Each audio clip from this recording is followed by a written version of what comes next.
And we're back here on Morning Break with tips on how to make the most of your family time. And we have Casey Queen, who is a regular contributor to the show, as well as the co-founder of Nevada Moms. Yeah. And we are so excited to have her here because she always brings the best advice. And today we are talking about getting kids outside, the ways, of course, to do it, and the benefits, which, I mean, I feel like it's just getting harder and harder to get kids outside, especially now that they're back in school.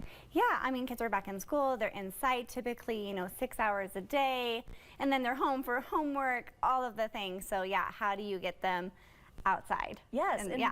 we kind of have this idea of like, we know the benefits of them, but like scientifically proven benefits to getting outside. Yeah, so there's lots of benefits that have been proven for kids being outside, and these are also for adults too, so go outside with them. And that's advanced motor skills. So you're outside more, you're moving your body, you're not as sedentary, right? So you're gonna have more motor skills. Your coordination is gonna be better than those of kids who are sitting in front of a screen all day. I mean, your mood, right? Your mood is gonna be better. You're outside with fresh air, the green, the sun.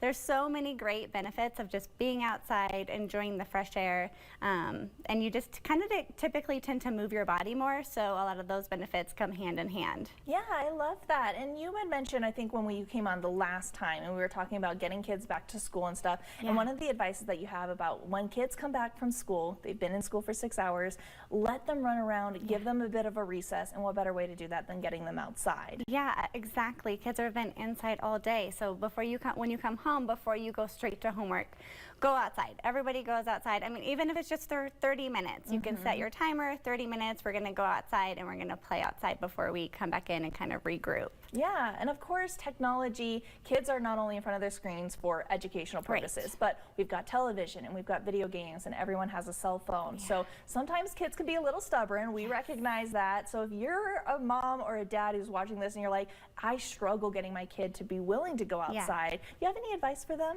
Yeah, absolutely. So, I mean, number one would be to start small. Like if you're not really an outside family, start small. You don't want to jump outside for 5 hours on the first day because you might just have a little bit of burnout. But again, set a timer, do something outside short. That's 30 minutes. Even if it's eat your dinner outside or have a picnic outside, something really simple and something small.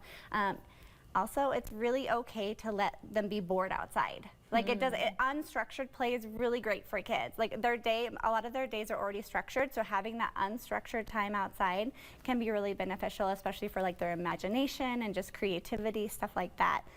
Include a friend, like bringing a friend involved, even if it's a family friend or just like a neighbor.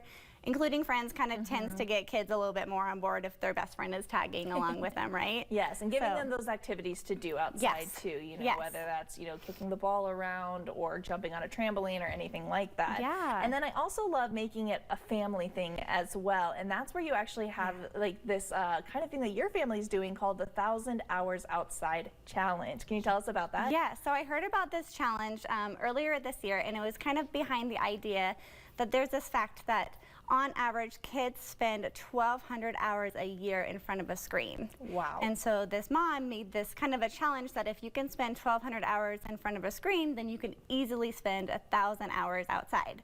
And it really intrigued me. And I was like, so we started doing it as a family, and it's really fun. They have trackers so you can print off for free, and you just log every hour outside. And so it just kind of gets the whole family involved. You're kind of encouraged. Like every hour that we check off is super fun. Like for our family, we've almost reached 500 hours outside this year. Yeah, that's awesome. And the idea is that it's not like you're gonna fail. You might not get to 1,000 hours, but you're gonna win along the way because every hour you spend outside together as a family is actually a win. Exactly. Yeah. So like even if you don't reach 1,000 hours, you're gonna have fun failing. Like, yeah, exactly. You're gonna win failing. Yeah. And the cool thing too, I was like actually checking out the 1,000 Hours Outside website, is they even have a whole curriculum of things to do. So like if you're just looking for inspiration of like, okay, but what do we do outside? This website is amazing and stuff. It's really fun. And I mean, like I said, like it doesn't have to be super extravagant. Like my kids just love hooking up a hose on the trampoline and jumping on that. Like that to them is a lot of fun, and they're just being outside and being creative. Yeah. So I mean, it's just the idea of you can start small, board games, the park. I mean, just really anything, but it's the idea of like spending that time outside together as a family. Yeah, absolutely. And if you want more advice from Casey Queen, her website, nevadamoms.com, has a whole blog that you've just posted that's basically all about the ways that you can go out as a family and some local ideas too to get them outside and involved in the community. Yeah, it's nvmoms.com. You can find all of our resources and that article that I just wrote that shares ideas and tips and local events so you can be outside together as a family. Perfect. Well, Casey, thank you so much for being here. As always, your advice is amazing. We appreciate it so much. Thanks for having me. We'll be right back after this quick break.